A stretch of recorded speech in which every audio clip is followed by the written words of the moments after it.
Salam satu roh. Kembali lagi kita di sini dalam ngobrol bareng atau sekarang istilahnya dari Papi ngobar.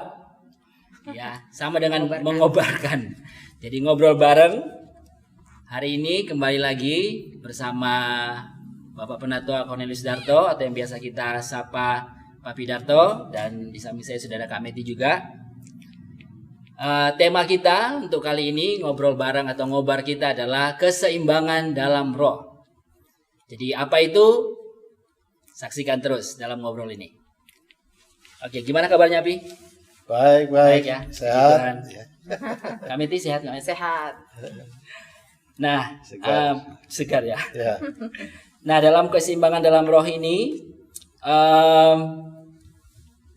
waktu awal-awal LBTC atau setelah berdirinya LBTC maupun sebelum itu, saya dulu pernah dengar cerita. Papi, Mami sendiri cerita, terus ada beberapa orang yang juga cerita bahwa di LBTC ini ada tulisan-tulisan tuh Kak Met. Ya. Tulisan hidup dalam roh, berjalan dalam roh, dipimpin dalam roh. Nah, dengan adanya tulisan-tulisan itu, apa yang menjadi pengaruh atau menjadi dampak dalam kehidupan Papi sendiri untuk mempraktekkan atau hidup di dalam semua tulisan-tulisan itu, Pi? Ya, jadi sebetulnya memang tujuan kita membuat tulisan-tulisan itu agar kita selalu mengingat bahwa semuanya tidak bisa kita kerjakan oleh kemampuan, kekuatan manusia kita ini. Tetapi yang kita kerjakan adalah oleh karena Roh Kudus. Semuanya itu boleh terjadi. Makanya dengan tulisan-tulisan itu, penekanan kami adalah tidak cukup kita itu hanya mengalami berbagai karunia dan mujizat-mujizatnya, ya. Tetapi kehidupan yang terus-menerus hidup di dalam Roh Kudus. Ya. Gimana Kak Met? Ya, jadi untuk hidup di dalam Roh Kudus sangat penting, ya. Ya. Yesus berkata bahwa Roh Kuduslah yang menghidupkan kita. Jadi banyak sekarang ada orang-orang yang mengaku mengikuti Yesus, tetapi mereka bahkan tidak bisa mendengar suara Tuhan. Dan bagaimana bisa orang hidup dipimpin Roh Kudus padahal dia tidak bisa mendengar suara Tuhan? Bagaimana menurut Papi? Ya, jadi itu langkah untuk mendengar suara Tuhan itu kan harus sudah dimulai dari awal, sesudah orang mengalami kehidupan percaya kepada Tuhan Yesus, ya. Lalu dia dilahirkan dalam kehidupan baru dalam Tuhan Yesus. Dia harus mengikuti satu proses di mana kelahiran itu tidak hanya melalui firman saja atau melalui Kristus atau perkataannya, tetapi juga dia harus dilahirkan melalui Roh Kudus, gitu. Jadi kalau sudah mengalami kelahiran dalam Roh Kudus, itu sebagai awal satu kehidupan, dan melalui Roh yang satu itu juga, ya, kita melihat bahwa di dalam Roh Kudus itu ada berbagai karunia-karunia, yang dimana dikatakan bahwa ada 9 karunia Roh Kudus, tetapi dari Roh yang satu itu.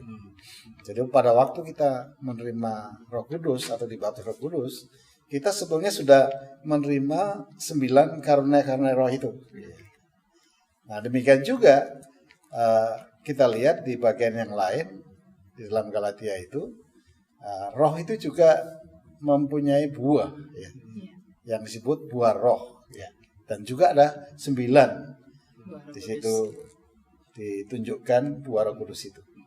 Jadi otomatis pada waktu kita menerima anugerah Roh Kudus atau baptisan Roh Kudus dalam hidup kita, itu juga sudah ada benih buah Roh Kudus itu, karena di dalam Roh Kudus itulah akan berbuah melalui kehidupan kita.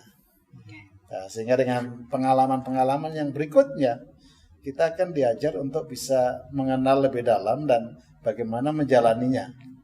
Baik yang berhubungan tadi dengan suara Tuhan. Nah, untuk mendengar suara Tuhan itu kan memang kuncinya kan harus memang melalui Roh Kudus, ya.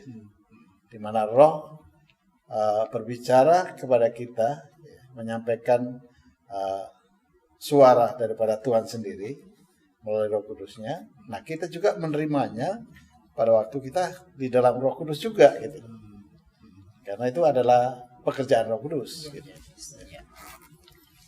Berarti hidup dalam roh itu harus dimulai dari percaya dulu ya, Pi, atau istilahnya lahir baru ya. Ya, Nah, di dalam hidup dalam roh ini, di dalam Galatia pasal yang kelima ayat 16 sampai 25 itu berbicara tentang keinginan daging dan keinginan roh, bertentangan. Ya.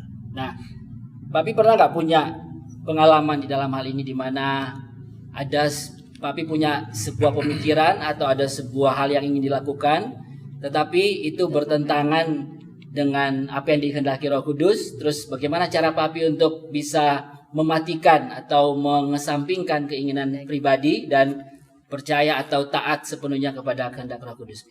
Ya, jadi sebetulnya kalau kita kembali membaca dan meneliti di dalam Galatia pasal yang kelima tadi itu, orang yang hidup di dalam Roh Kudus itu tidak akan menggenapkan semua keinginan-keinginan daging.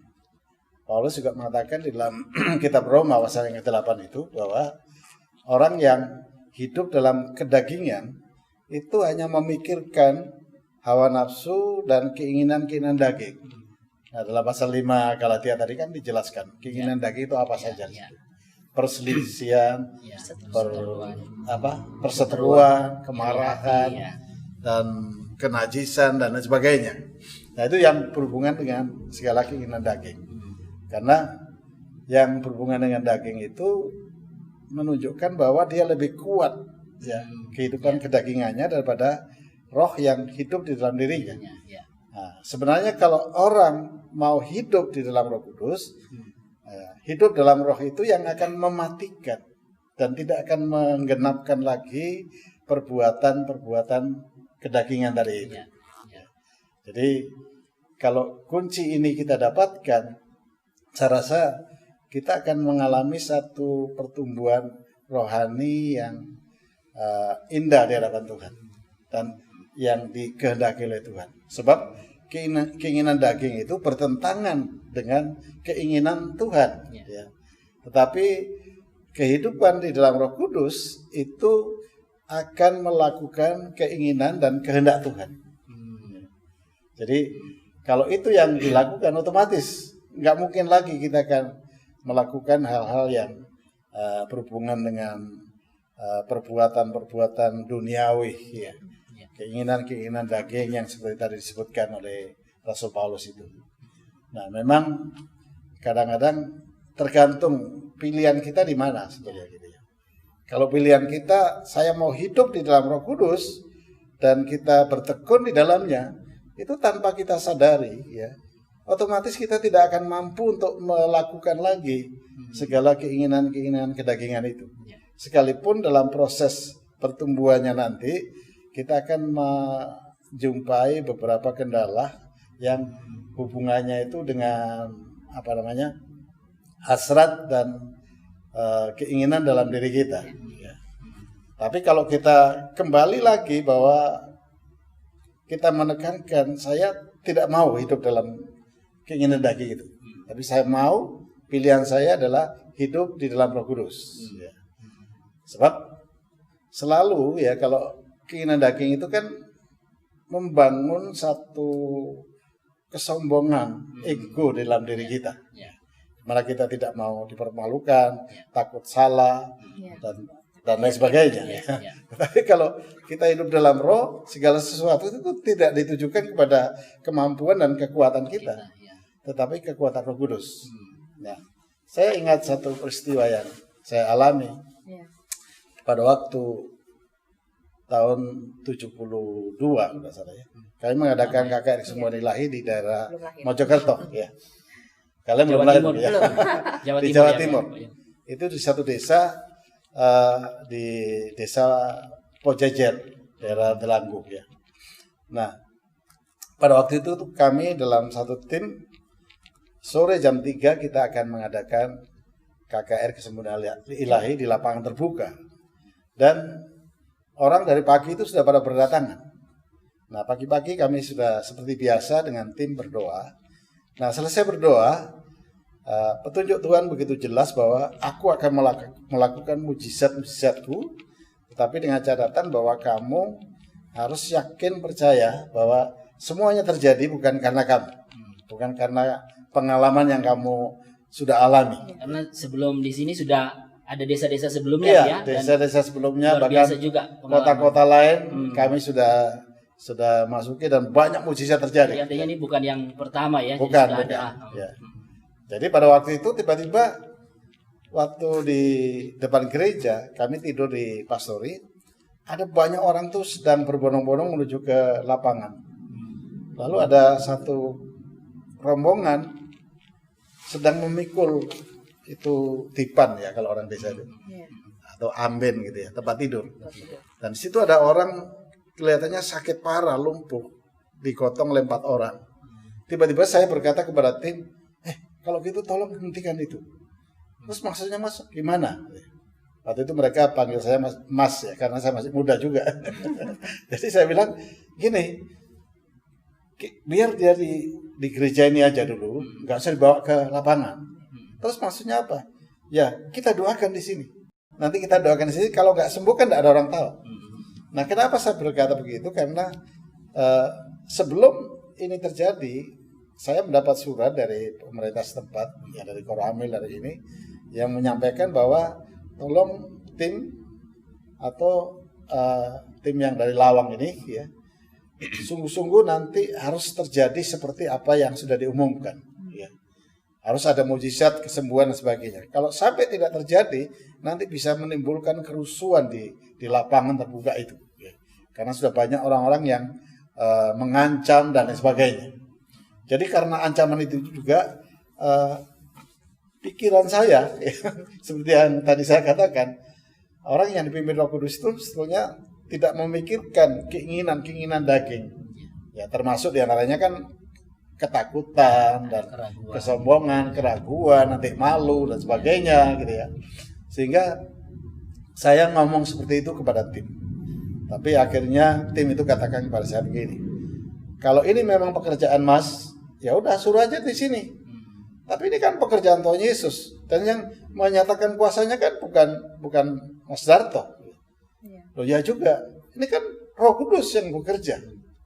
Akhirnya saya langsung menangkap apa yang mereka katakan, dan saya bilang oke, kalau gitu biar aja Bapak itu langsung dibawa ke lapangan. Dan luar biasa memang saudaraku. Jadi pada waktu kami sampai di lapangan, itu sudah ribuan orang di situ. Ya, sebelum kami naik di panggung, tiba-tiba saya melihat suasana itu begitu tegang dan menakutkan. Karena saya lihat ada kelompok-kelompok yang ada di situ, sepertinya ngomong-ngomong gitu ya, kayak mengancam sesuatu gitu. Lalu bahkan ada yang ngomong kepada saya, Pak, ini tadi panggung yang ada ini sudah ditaburi dengan bunga-bunga, dengan mereka pakai mantra-mantra, dan persis di samping panggung kami itu ada tim doa, ya.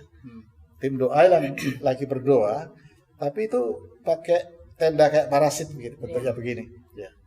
Dan di samping itu ada tiang bambu tinggi, di mana kami memasang toa. Waktu itu sistemnya kan toa itu, ya. Dan tiba-tiba ada angin besar, itu toa itu jatuh.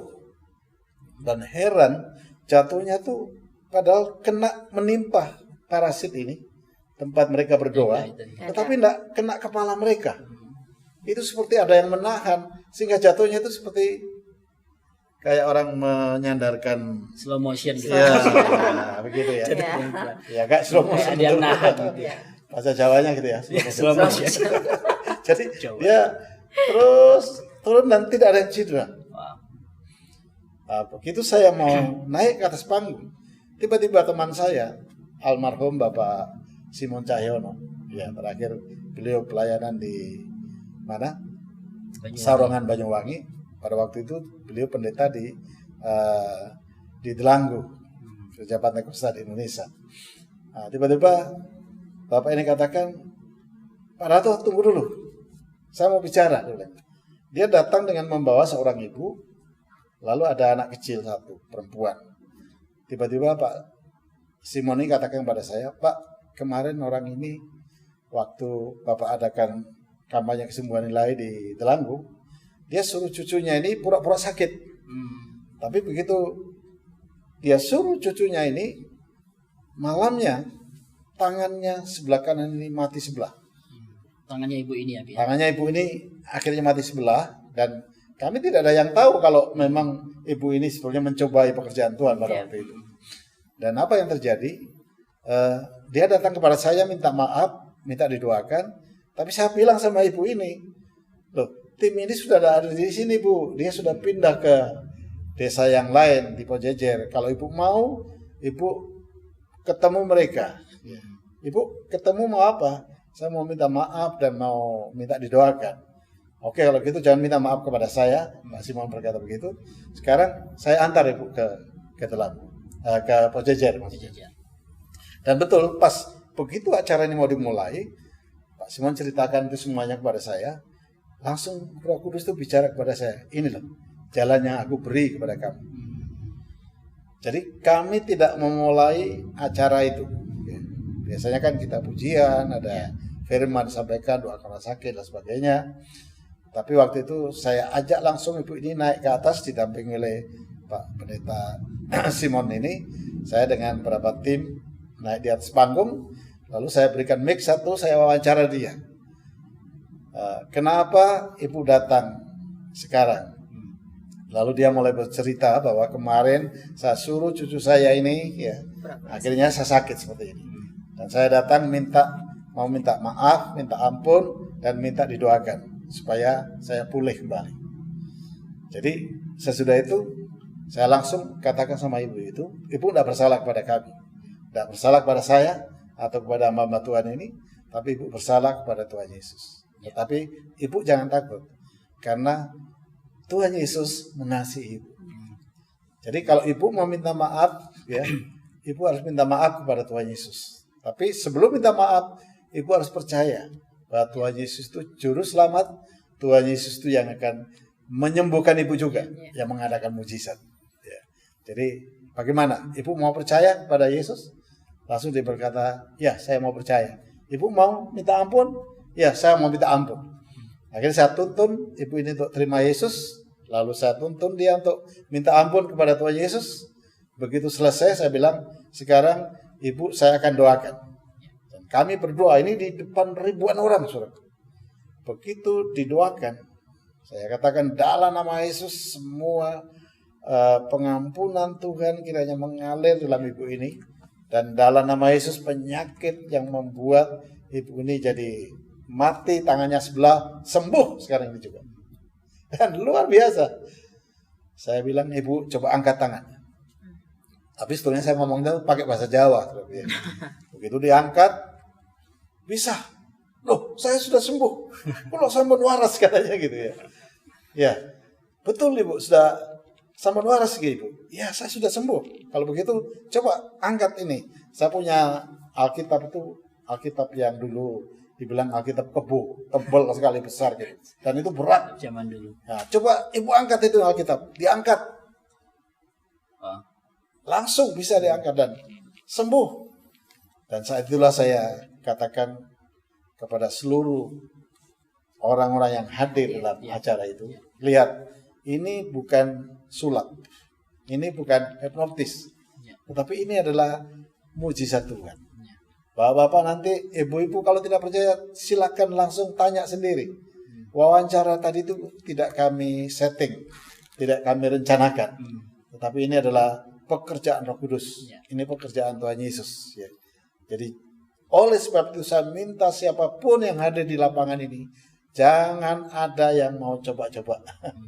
Karena Bapak Ibu kalau mau mencobai, ya, mau mengancam dan sebagainya, itu bukan kepada kami, tetapi kepada Tuhan Yesus.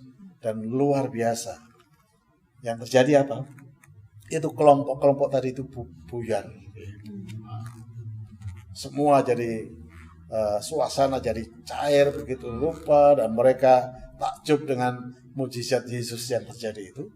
Dan lebih hebatnya lagi yang terjadi adalah orang yang tadinya saya suruh untuk didoakan di gereja itu, dia ditaruh di depan panggung Yang digotong tadi yang digotong itu. Iya. Nah, begitu doa orang sakit, dia yang kedua yang disembuhkan Tuhan sesudah ibu itu. Luar biasa. Dia langsung sembuh, langsung berdiri dan dia angkat tangan bersorak-sorai dan semua gemuruh di lapangan itu. Wah. Dan yang lain-lain otomatis. Otomatis penyakit-penyakit yang lain karena ratusan bahkan ribuan orang itu melihat dan mengalami mujizat dan kesembuhan Yesus. Jadi disinilah yang saya ingin katakan bahwa bukan oleh kuat manusia, tapi oleh karena kuasa Roh Kudus. Jadi dari situ saya lihat, ya betul ya, saya ini apa sebetulnya?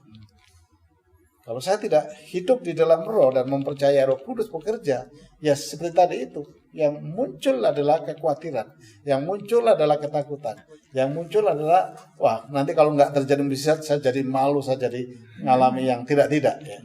Tapi disinilah pentingnya bahwa kita harus terus hidup di dalam Roh Kudus. Ya. Sehingga dengan demikian pelayanan kita itu bukan tergantung kepada kehebatan dan kemampuan kita, ya. Tetapi Roh Kudus yang mengerjakan. Nah, sehingga acara selama 3 hari di tempat itu luar biasa. Ribuan orang bertobat dan mengalami kasih karunia Tuhan Yesus. Luar biasa. Ya. Luar biasa. Ya. Nah, kesaksian itu sangat luar biasa ya, Pi. Dalam hidup kita, hidup yang dipimpin oleh Roh Kudus, kita melihat banyak mujizat, banyak tanda-tanda ajaib yang dikerjakan oleh Roh Kudus yang sama. Tapi seringkali kita temui di kehidupan sehari-hari, di realitanya, banyak orang-orang yang mengalami mujizat, bahkan melakukan mujizat itu sendiri, tiba-tiba di waktu tertentu mereka hilang gitu aja. Istilahnya tidak on fire lagi, Ya, ya. redup, atau semua menjadi hambar. Ya. Itu kenapa, Pi? Bisa seperti itu? Ya, itu makanya dalam tema yang kita diskusikan, ya. Ngobar. Dan Ngobar. ngobar dengan saya, ya.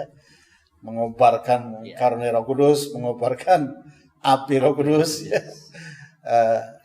Itu adalah kita tidak cukup hanya kita menerima baptisan Roh Kudus, berkarunia lidah atau berbahasa roh, sudah itu selesai. Ya. Nah, banyak pengalaman orang itu menganggap ini sudah puncaknya gitu ya. Padahal sebetulnya itu baru memulai gitu. Ya. Jadi kalau orang baru memulai itu artinya perjalanannya masih panjang. Ya. Jadi kenapa di masa-masa lalu banyak orang-orang yang sudah mengalami, yang saya dengar juga ya, sudah bisa berbahasa roh, sudah dipakai karunia penglihatan, nubuatan, tiba-tiba hilang begitu saja. Ya, ya karena orang itu anggap bahwa cukup sampai di situ. Padahal sebetulnya lebih daripada itu, kita harus terus-menerus hidup di dalam Roh Kudus. Ya. Nah, kalau kita terus hidup di dalam Roh Kudus, maka Roh Kudus yang di dalamnya ada 9 karunia itu, dia akan mengempartasikan melalui hidup kita. Gitu. Jadi banyak orang seringkali juga hanya mengejar hal-hal yang berhubungan dengan mujizat, berhubungan dengan keajaiban, berhubungan dengan kata-kata marifat. Kata marifat itu artinya kan tidak tahu apa-apa, tiba-tiba melalui marifat itu bisa tahu kondisinya. Ya. Demikian juga dengan perkataan hikmat, ya, dan lain sebagainya. Tapi sebetulnya karunia-karunia roh itu akan bekerja sesuai dengan keinginan Roh Kudus pada waktu itu. Dan dia akan bekerja sesuai dengan kebutuhannya apa. Sebab karunia Roh Kudus itu bekerja, yang pertama itu untuk kepentingan membangun bersama-sama. Jadi membangun iman jemaat, membangun iman orang lain. Itu tujuannya. Jadi karena roh itu bukan milik kita, tapi itu difungsikan untuk membangun bersama, ya, dan membangkitkan iman orang-orang lain. Nah, contohnya misalnya orang sakit, dia harus mengalami karunia kesembuhan. mungkin berhubungan dengan hal yang berhubungan dengan mujizat, ya. Tidak ada apa-apa, tiba-tiba harus terjadi mujizat. Nah, itu kan karena mujizat yang bekerja. Nah, demikian juga kalau orang dalam kesusahan, dalam kesulitan, kelemahan. Nah, karunia nubuat itu di dalamnya mengandung nasihat, meneguhkan, menghibur, ya. Tapi itu bukan untuk orang yang dipakai, tetapi itu orang lain yang mengalami hal seperti itu. Makanya dia akan bekerja tidak sekaligus sebelah karunia itu. Tetapi salah satu karunia itu akan bekerja sesuai dengan kebutuhan waktu itu apa. Dan itu harus Roh Kudus yang mengerjakan. Bukan kita. Karena itu bukan karunia kita. Itu adalah karunia Roh Kudus. Ya. Jadi saya bisa umpamakan misalnya kalau kita menjadi seorang pengantar surat atau tukang pos lah. Ya, kalau pos itu kan mendapat surat-surat dan itu harus disampaikan kepada alamat yang dituju. Atau kita juga sesekali karena kita mau ke tempat yang lain, kalau zaman dulu ya, sekarang kan bisa lewat HP ya. Mungkin jarang ada surat. Lalu kita dititipi surat untuk disampaikan. Nah, kita tidak ada hak sama sekali untuk merubah isi surat atau mengetahui isi surat tersebut. Tugas kita hanya menyampaikan. Soal isinya, soal apanya itu bukan urusan kita. Ya. Demikian juga karunia roh yang ada dalam hidup kita. Ya. Kalau Roh Kudus akan bekerja melalui salah satu karunia, kita hanya tinggal menyampaikan saja. Ya.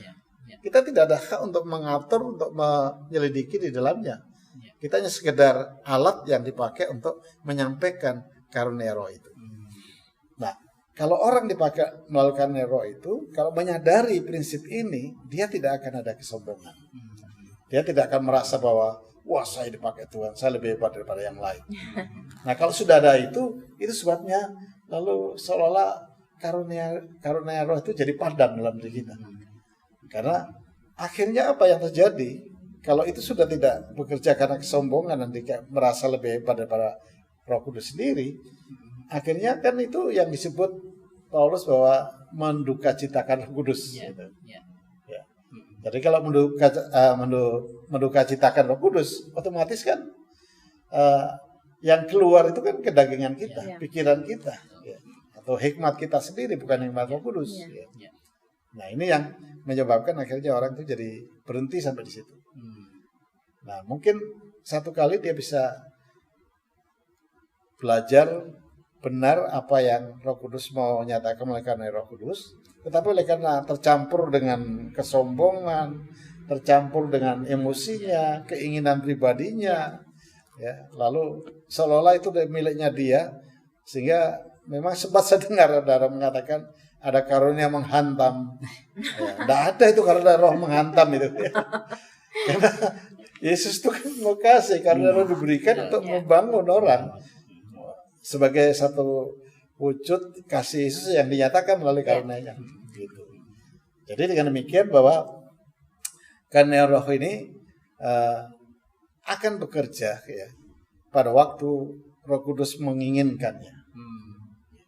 Dan untuk seseorang dipakai melalui karunia roh itu tidak perlu waktu yang lama.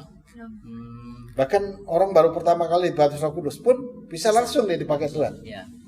Bisa bernubuat, bisa menyampaikan karunia bahasa roh atau penafsiran bahasa rohnya, atau juga karunia penglihatan dan sebagainya, bisa.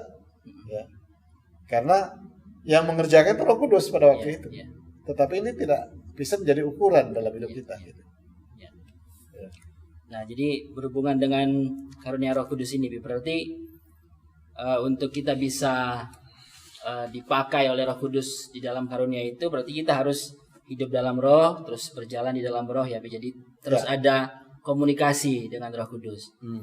Nah, makanya Paulus juga menulis di 1 Korintus 14 itu dikatakan di situ, nabi-nabi itu biarlah berbicara 2 atau 3 orang, kemudian yang lain menanggapi, atau dalam terjemahan bahasa Inggrisnya itu judge. Judge itu kalau terjemahan literally-nya itu menghakimi, atau mungkin istilahnya bisa menguji ya. Berarti semua nubuatan itu harus diuji ya, Pi? Ya. Supaya apa itu, untuk kenapa kok harus diuji, Pi? Apakah ada nubuatan yang bisa salah atau seperti apa gitu, Mas? Ya. Kalau itu berbentuk nubuatan, itu memang nggak bisa langsung diterima begitu saja gitu. Jadi diuji itu maksudnya bukan kita ini jadi hakim untuk menentukan, tetapi maksudnya supaya kita bisa membedakan ini memang suara Tuhan atau suara manusia, atau yang lebih bahaya lagi itu suara roh yang lain gitu. Ya itu tergantung pada orang itu dia menaklukkan dirinya, penyerahannya kepada siapa. Kalau kepada Roh Kudus otomatis ya itu pasti dari Tuhan. Nah kalau dari Tuhan itu pertama itu mendatangkan sejahtera. Terus yang kedua itu sesuai dengan kebenaran firman Tuhan yang tertulis ini. Tidak akan bertentangan. Lalu yang ketiga itu pasti jadi. Pasti digenapi. Ya. Itu kalau dari Tuhan. Kalau dari manusia kan mungkin bisa kelihatan baik, ya, bagus dan sebagainya, tapi tidak ada penggenapannya. Ya. Kalau dari setan, ya, dari roh yang lain, itu jelas pasti itu bertentangan. Tidak, dan tolong diperhatikan bahwa setiap karunia ini itu tujuannya adalah untuk meninggikan Yesus. Gitu. Jadi Yesus itu yang ditinggikan. Makanya saya katakan bahwa karunia roh itu diberikan untuk melengkapi ya, pelayanan kita kepada orang lain. Nah ini maksudnya pelayanan itu bukan hanya para hamba-hamba Tuhan, ya, tetapi orang-orang yang sudah dipenuhi Roh Kudus pun, sekalipun dia bukan hamba Tuhan secara full, ya, dia bisa juga dipakai melalui karunia roh ini. Ya, jadi itu untuk melengkapi kita. Ya. Jadi perlengkapan di mana berita firman yang kita sampaikan itu dilengkapi. Misalnya kita katakan Yesus menyembuhkan. Nah itu kan harus ada karunia kesembuhan yang terjadi. Artinya melengkapi. Tetapi buah-buah roh itu berhubungan dengan keselamatan yang kekal dalam hidup kita. Ya. Karena buah roh itu yang akan proses dalam hidup kita, ya. Dan tadi saya katakan orang yang baru dipenuhi atau baptis Roh Kudus bisa saat ini juga dipakai Tuhan. Ya. Tetapi untuk menyatakan kenyataan buah roh itu perlu proses. Nah ibarat ya kita bicara tentang buah. Buah itu kan harus dimulai dengan ada pohon yang menghasilkan buah. Nah untuk mendapatkan pohon kan harus ada biji yang ditanam kan. Jadi diproses mulai dari bijinya, lalu dia ditanam, dia bertumbuh menjadi pohon, lalu akhirnya berbunga, berbuah. Ya. Nah seperti itulah dalam proses kehidupan buah-buah roh. Makanya tadi saya katakan bahwa harus ada keseimbangan. Kita tidak cukup hanya dipakai Tuhan melalui karunia roh. Atau kayak contoh yang tadi saya saksikan tentang kehebatan Tuhan yang bekerja melalui hidup saya. Tetapi saya tidak mau bahwa itu selesai sampai di situ gitu. Karena itu hanya sebagai satu bagian di mana Tuhan melengkapi pemberitaan Injil yang saya beritakan. Tetapi saya harus mempertahankan kehidupan saya di dalam Roh Kudus supaya saya tidak hanya waktu itu aja dipakai Tuhan. Dan memang tujuannya bukan hanya karena dipakai Tuhan, tetapi saya bisa tetap hidup konsisten di dalam Roh Kudus, ya, hidup dalam Roh itu, sehingga dengan kehidupan dalam Roh ini kita tidak langsung selesai begitu aja, berhenti atau ada tantangan sedikit langsung mundur berhenti, tetapi terus, ya. Kalau saya lihat prosesnya kan ternyata itulah yang merubah semua kehidupan lama saya. Jadi dengan kehidupan dalam roh itu lalu menghasilkan buah roh. Ya, buah roh itu ada 9. Silakan dibaca dalam Galatia pasal yang 5 itu kan. Nah, kalau itu sudah ada, otomatis itu akan nyata. Nah, kalau ini sudah buah itu sudah nyata, yang daging ini kan berhenti. Nah, secara jasmani kalau orang banyak makan daging kan efeknya apa yang terjadi? Kolesterol, darah tinggi. Ya. Tapi kalau makan buah jarang yang darah tinggi ya. Ya, tetapi bukan berarti nggak boleh makan daging. Ya, kalau itu memang berguna. Ya. Tapi ini bukan kedagingan. Itu maksudnya. Nah, jadi itu sebabnya harus ada keseimbangan antara karunia-karunia roh dan buah-buah roh. Ya. Nah, dengan keseimbangan inilah kita bisa terus, ya, kita tetap dipakai Tuhan, tapi kita juga hidup dalam roh mengeluarkan buah itu. Karena orang yang hidup di dalam roh, hidupnya itu akan dipimpin oleh roh. Nah, kalau dipimpin oleh roh maksudnya, ya, sebenarnya ada 3 tahapan itu. Jadi hidup dalam roh, lalu berjalan di dalam roh, lalu kita akan dipimpin oleh Roh Kudus. Sehingga sampai kapanpun kalau 3 hal ini bisa kita jalankan, kita tidak lagi bergantung kepada kemampuan kita. Baik itu dalam kehidupan sehari-hari maupun dalam kehidupan pelayanan. Kita tidak perlu merencanakan ini, itu, dan sebagainya. Tapi kita sepenuhnya bergantung pada Roh Kudus. Roh menyeru aku pergi. Ya, kita ikuti petunjuk Roh Kudus itu bagaimana. Nah, kalau kita mendapat petunjuk yang jelas, itu kan Roh Kudus itu menyatakan petunjuknya itu kan merupakan bagian daripada kehendak Bapa kita. Dari kehendak Yesus itu dinyatakan melalui Roh Kudus kepada kita. Ya. Sehingga dengan demikian, terus terang saya itu berkhotbah di mana saja itu. Ya. Saya bukan berarti tidak membuat konsep. Ya. Bisa kita siapkan hati, konsep-konsep firman yang banyak dalam diri kita, membuat konsep apa yang harus mau dikatakan, tetapi tetap mana yang Roh Kudus inginkan untuk disampaikan. Ya. Dan kalau Roh Kudus itu berbicara, itu pasti sesuai dengan apa yang dibutuhkan oleh saudara kita. Apa yang ada dalam hati mereka. Ya. Tapi kalau saya berbicara, melakukan pekerjaan Tuhan ini dengan kemampuan manusia saya, atau pengalaman saya yang mungkin saya menganggap sudah banyak, ya, saya pikir itu tidak akan berhasil. Jadi kita harus bergantung sepenuhnya di situ. Ya. Ya, ini menarik sekali, Meti. Teringat satu kisah tentang di Kisah Para Rasul 16 tentang waktu itu Paulus sedang berjalan dan ada seorang perempuan yang mengikuti dari belakang. Ya. Dan perempuan ini berseru mengatakan bahwa dan mengeluh-elukan Paulus, mengatakan bahwa orang-orang ini adalah hamba Allah yang Maha Tinggi. Mereka memberitakan kepadamu jalan kepada keselamatan. Tetapi Paulus malah mengusir roh tenung dari perempuan itu. Padahal perempuan itu mengatakan hal yang sangat baik, meneguhkan pekerjaan yang Paulus lakukan. Di sini Meti bisa ambil satu kesimpulan bahwa orang-orang yang hidup di dalam Roh Kudus itu harus peka, ya, Pi, ya. Ya. Apalagi dalam kehidupan berjemaat, dalam ibadah di dalam Roh, ibadah bersama dalam Roh. Kadang yang kita sampaikan sepertinya terdengar spiritual, sepertinya terdengar rohani. Padahal itu bukan dari Tuhan. Nah, ini bagaimana, Pi? Penting sekali kan untuk mempunyai kepekaan di dalam Roh.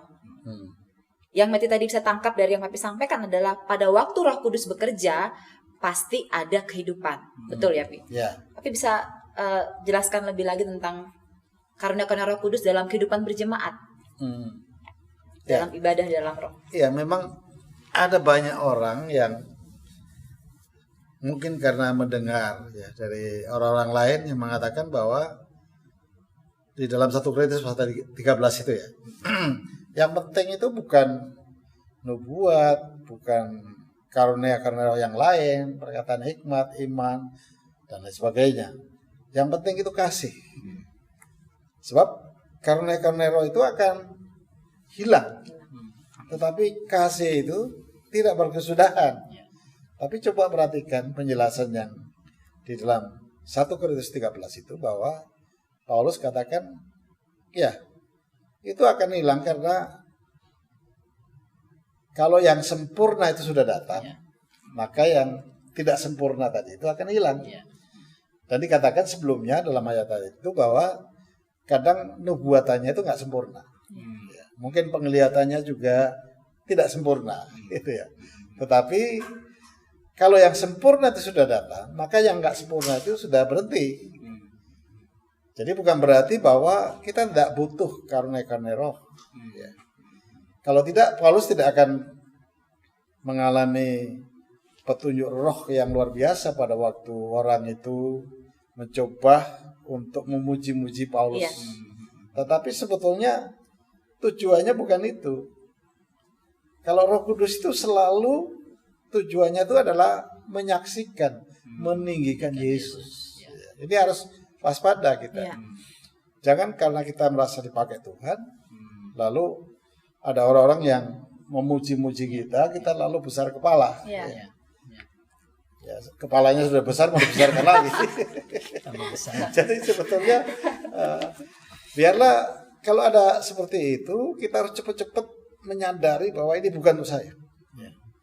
Pujian ini harus dilarikan kepada Yesus. Dan kita harus tahu bahwa kenapa dia begini. Segala sesuatu ya. Tuhan Yesus sendiri kan mengatakan kalau roh daripada Tuhan Yesus sendiri itu pasti tidak bertentangan dengan Roh Kudus ya, dengan Tuhan Yesus. Tapi roh yang lain itu pasti ya kelihatannya kan rohani sekali itu kan. Ya. Tapi Paulus tahu karena dia ada karunia membedakan roh. Ada karunia hikmat sehingga dengan demikian dia tengking dan keluarlah roh tenung itu dalam diri perempuan itu. Ya. Nah, oleh sebab itu bagaimana kalau pendapat saya, bagaimana ada orang-orang yang mengatakan bahwa yang penting itu sekarang kasih saja. Karena kasih tidak perkesudahan. Tapi dalam pasal 14 ya, kasih itu harus dikejar.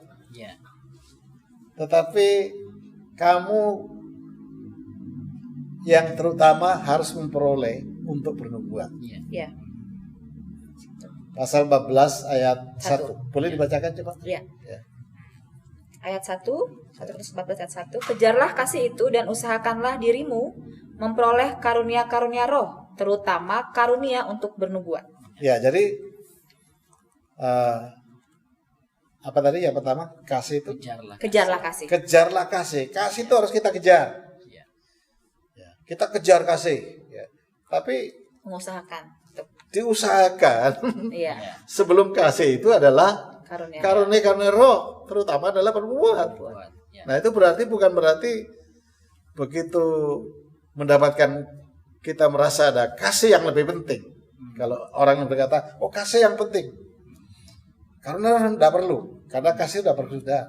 Tapi ayat pasal 14 menganjurkan kepada kita, ya, kasih itu memang kita harus kejar. Ya.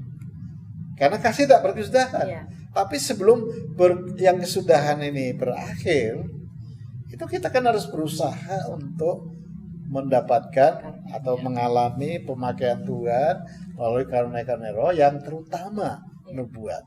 Ya. Kenapa nubuat? Karena nubuat itu kan menyampaikan rema, menyampaikan firman.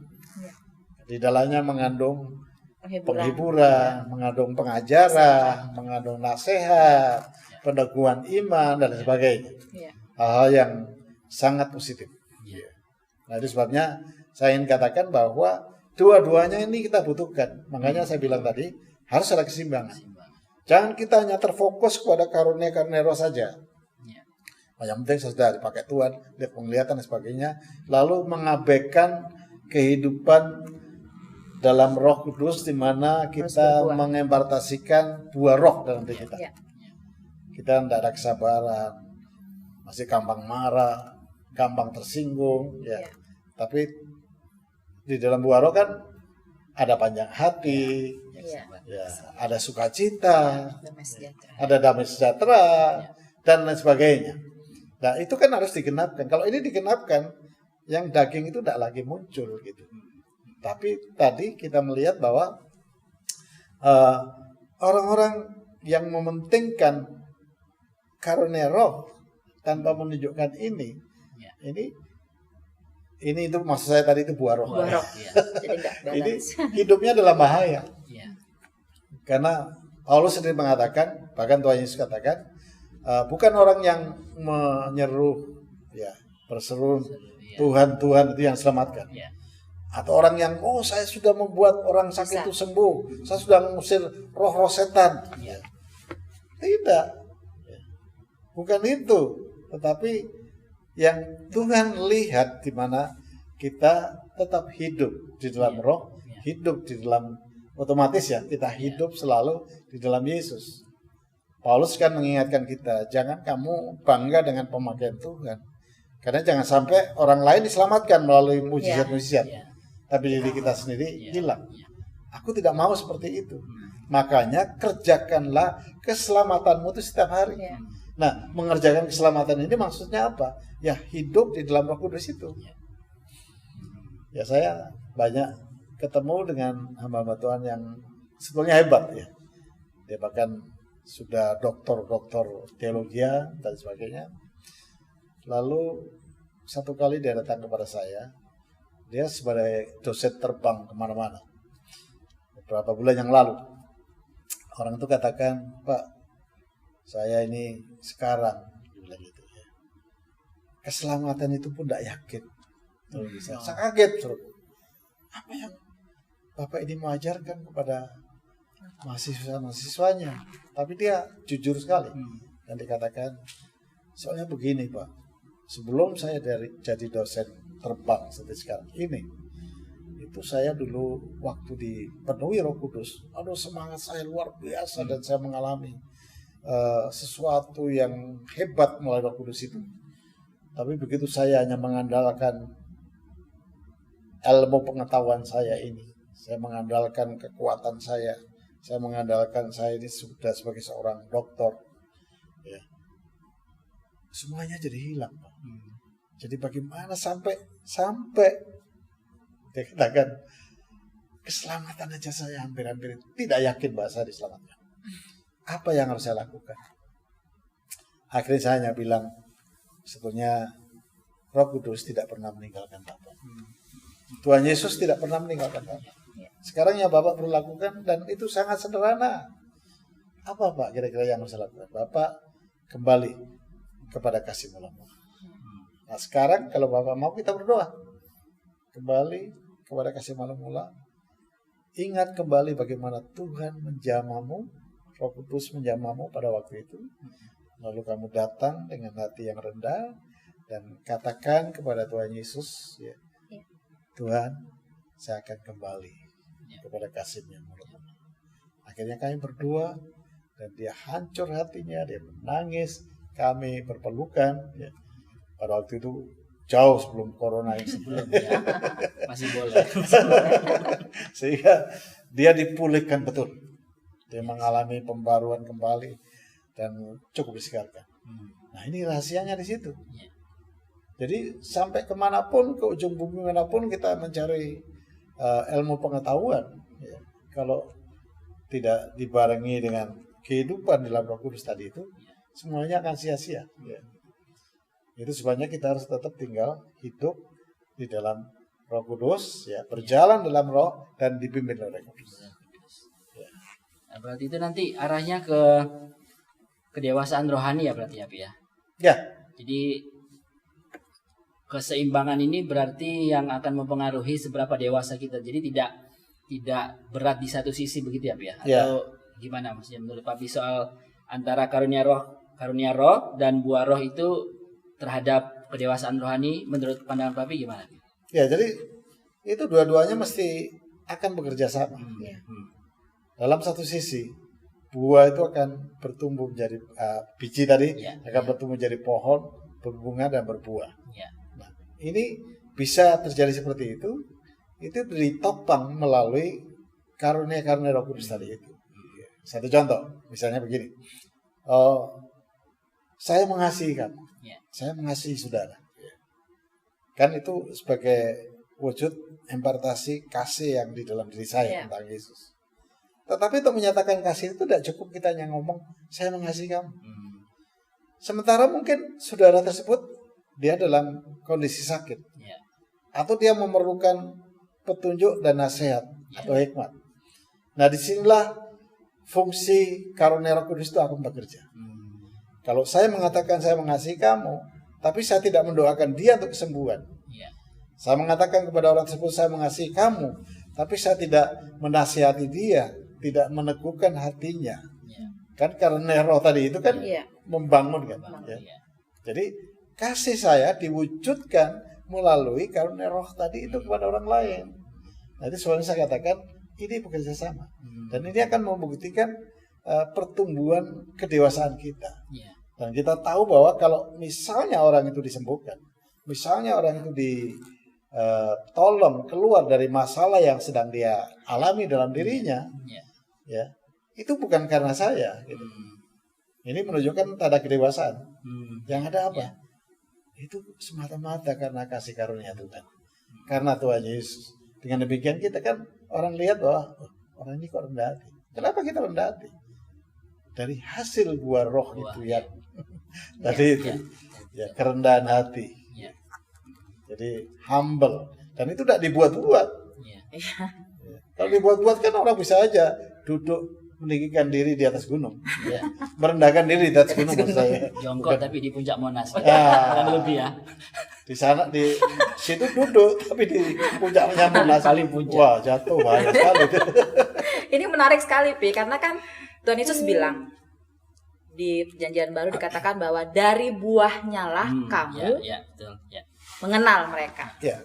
Jadi buah roh ini penting banget dalam hidup kita atau di dalam hidup kekristenan kita, hidup di dalam penuhan Kristus, Pi. Nah, tapi pengalaman atau realitanya banyak orang yang, bukan banyak sih, ada orang yang luar biasa berkarunia Roh Kudus, tetapi hidupnya masih suka cemburu, iri hati, tidak bisa menguasai diri, masih nggak ada sukacita, terusnya marah-marah, ya, suka menghakimi, suka membanding-bandingkan. Itu gimana, Pi? Apakah karena hidupnya kurang dipimpin Roh Kudus atau memang karena tidak merelakan diri untuk berbuah di dalam Roh Kudus tadi? Ya itu tadi, karena mungkin dalam pilihan hidup orang itu adalah dia lebih mementingkan ketenaran.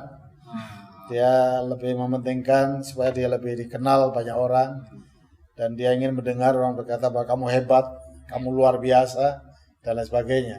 Sehingga dia lebih terfokus kepada kenyataan daripada karunia-karunia, mujizat-mujizat dan sebagainya tadi itu. Tanpa dia melihat bahwa sebetulnya ini mestinya kan harus seimbang gitu. Balance. Ya. Jadi harusnya buah-buah kehidupan itu ya, harus bisa ditunjukkan, ya, dinyatakan, diimpartasikan melalui hidup kita ini. Ya kalau kita mungkin nggak bisa, apalagi latar belakang kita yang mungkin dari suku-suku kesukuan kita, ya, itu susah. Tetapi kalau kita betul-betul hidup dalam roh, itu berarti kita menggantungkan sepenuhnya hidup kita ini kepada kehendak Roh Kudus. Ya. Jadi menggantungkan hidup kita secara totalitas dalam penyerahan kepada Roh Kudus, ya. Otomatis, ya, sehingga kehendak Bapa itu bisa dilakukan dalam hidup kita melalui rohnya. Nah, berarti itu sudah masuk kepada dipimpin oleh roh gitu ya, Pi ya? Ya. Nah, ini ada satu tulisan Paulus di Kisah Rasul pasal 20 itu ayat 22, dia menyebut di situ dia menjadi tawanan roh. Nah, kalau istilah tawanan itu kan tidak berdasar kemauan sendiri ya. Jadi seperti terpaksa gitu. Nah, kita mau tanya, kira-kira Papi punya nggak pengalaman seperti mau pergi ke suatu daerah atau mau ya mungkin pergi ke suatu daerah ya supaya sama dengan Paulus ini, terus Papi sepertinya merasa terpaksa atau antara pergi atau enggak, tapi setelah Papi taat terus ada mujizat atau ada sesuatu yang terjadi nih. Ya memang sebetulnya keterpaksaan itu kan munculnya karena daging kita ini belum 100% mati gitu. Ya. Artinya kenapa saya katakan belum 100% mati? Karena masih berhubungan dengan keinginan, pikiran yang kita pikirkan dalam diri kita. Ini ada perhitungan untung dan rugi. Betul. Ada apa yang gimana saya dapat gitu ya, Pi? Iya, apa yang saya dapatkan. Lalu gimana nanti kalau saya ke sana. Tapi Roh Kudus selalu, ya tawanan yang dimaksud sini bukan dipaksa gitu ya. Tetapi Roh Kudus itu mengarahkan kita bagaimana mengikuti keinginan dan kehendaknya itu. Gitu.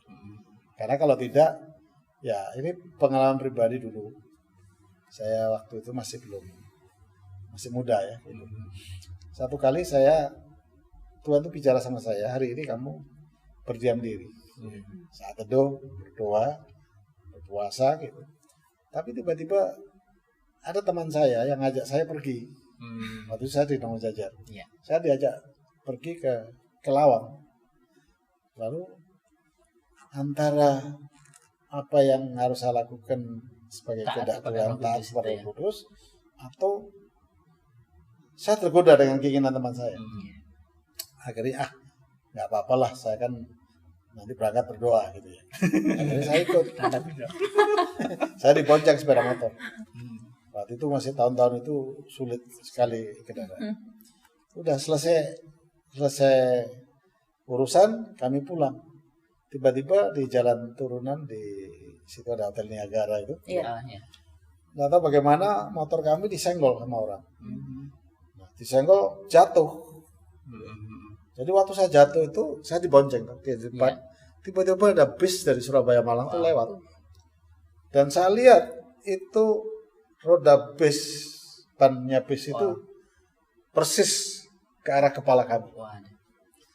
Tapi dalam hitungan detik, tiba-tiba ban itu nyenggol bannya motor, lalu kami kegesek. Mungkin hanya 10 cm dari ban itu. Tipis. Kami selamat.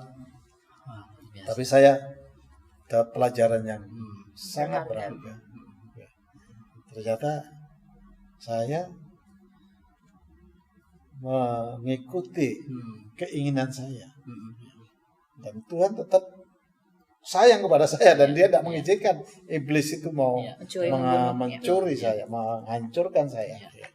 Sehingga dengan kejadian itu saya akhirnya belajar lebih lagi kepada Tuhan. Jadi intinya bahwa kita itu memang harus takluk kepada kehendak Bapa di surga itu melalui pimpinan Roh Kudus tadi itu. Gitu. Jadi hidup di dalam Roh, hidup dipimpin oleh Roh Kudus itu, Pi, sebenarnya secara daging menyakitkan, Pi ya. Karena kan daging lemah, tapi Roh itu penurut. Ada tertulis seperti itu. Nah, supaya kita semua mengerti bahwa tadi Papi sempat sampaikan bahwa daging kita harus sepenuhnya mati. Itu nggak gampang, Pi. Ya, untuk bagi sebagian kita yang istilahnya punya banyak keinginan, punya banyak hal yang harus saya ingin lakukan ini, itu kan nggak gampang karena sangat menyakitkan untuk mematikan keinginan daging. Nah, dari pengalamannya Papi, apa yang membuat Papi begitu sepertinya yang kita lihat nih, begitu mudah gitu ya, begitu mudah dan begitu gampang untuk mematikan keinginan daging. Coba Papi bisa ceritakan dan bagikan ke kita sekarang. Ya, rahasianya itu kembali lagi kepada Galatia pasal 5 tadi, Roma pasal 8 tadi. Jadi otomatis kalau posisi kita terus-menerus selama 24 jam itu hidup di dalam roh, otomatis keinginan daging itu akan kita matikan. Karena tidak ada lagi pikiran-pikiran keduniawian, hasrat-hasrat yang berhubungan dengan hal yang kedagingan, itu ya bisa aja muncul, tetapi itu kan sebagai satu godaan, sebagai ujian. Tapi itu bukan dari dalam lagi, dari luar. Nah, di dalam ini kan sudah ada kuasa, ada kekuatan Roh Kudus, sehingga kita bisa mengatasinya.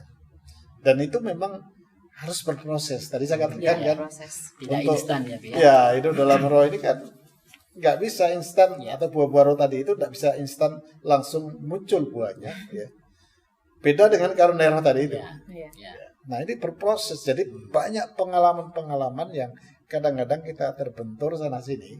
Tetapi kalau kita sadar tetap kembali kepada posisi kita yang sebenarnya sesuai dengan keinginan Bapa di surga, yaitu hidup di dalam roh, ya udah kita menyerah saja. Dan memang seperti yang Yesus katakan itu loh, datanglah kepadaku, karena kuk yang daripada aku itu ringan dan senang adanya. Jadi ada beban, seperti yang kamu katakan tadi, seperti tertawan. Tapi semua yang dihadapi ini ringan aja dan senang, artinya enjoy, happy. Tiap hari itu happy saja gitu loh. Karena apa? Karena Roh Kudus. Karena Roh itu kan yang menghibur, toh. Iya. Nah, jadi rahasianya itu sebetulnya ya, kalau kita mau langgeng, nah, terus ya di dalam pemakaian Tuhan, dalam panggilan Tuhan, ya, awet istilahnya, ya, totalitas kepada kehidupan di dalam Roh Kudus. Itu saja rahasianya.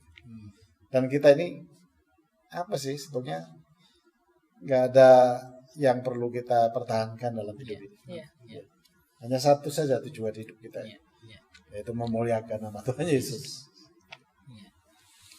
Berarti dari penyampaian Papi, untuk mematikan daging ini kita bukan fokus kepada mematikan dagingnya, tetapi fokus untuk taat kepada kehendak Roh Kudus ya. Jadi yang menjadi pusat perhatian kita itu Yesus dan Roh Kudus, begitu ya. Dari kami ada pertanyaan lagi? Enggak, Sudah cukup. Oke.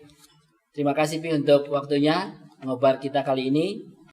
Bapak Ibu, teman-teman muda semua, sampai di sini ngobar kita kali ini dengan Pak Darto atau Papi Darto. Dan teman-teman atau Bapak Ibu bisa juga tulis pertanyaan. Mungkin punya pertanyaan yang selama ini tidak terjawab gitu di dalam hati. Nanti bisa tulis di kolom komen, atau kami juga punya kanal-kanal media sosial di Facebook. Nanti kami akan tulis di deskripsi dari video ini. Atau IG. Ya, Bapak Ibu bisa masuk ke kanal-kanal itu dan bisa menghubungi kami untuk menulis pertanyaan, dan pertanyaan-pertanyaan yang akan yang Bapak Ibu tulis, yang disampaikan, kita akan coba obrolkan lagi dengan Papi. Nah, untuk terakhir Pi, apa yang ingin Papi sampaikan tentang keseimbangan dalam roh ini?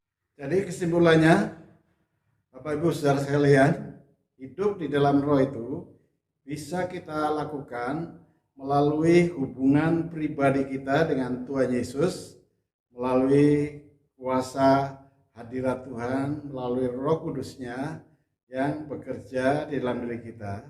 Dan kita bisa terus-menerus berdoa di dalam roh melalui bahasa roh, dan juga melalui pujian, penyembahan sebagai satu hubungan pribadi kita dengan Tuhan Yesus melalui Roh Kudus-Nya.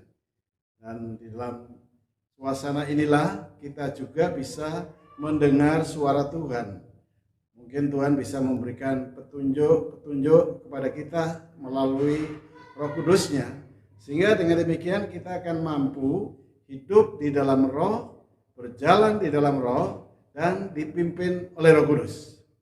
Nah, doa di dalam roh itu tidak hanya bisa kita ucapkan atau dengan suara yang didengar, tetapi bisa juga melalui hanya di dalam hati kita saja, tetapi di dalam suasana hadirat Roh Kudus. Kita bisa lakukan di kamar doa, kita bisa lakukan di dalam rumah, di jalan, di mana saja. Kan intinya di sini hubungan itu harus di dalam roh, tetapi suasana doa itu tetap ada dalam hidup kita. Maka dengan demikian kita akan mampu hidup di dalam roh, berjalan di dalam roh, dan dipimpin oleh kuasa Roh Kudus-Nya. Tuhan memberkati. Kalau setuju, mungkin kita bisa berdoa sebentar. Bapak yang mengasihi kami berterima kasih. Biarlah obrolan kami ini bisa menjadi berkat.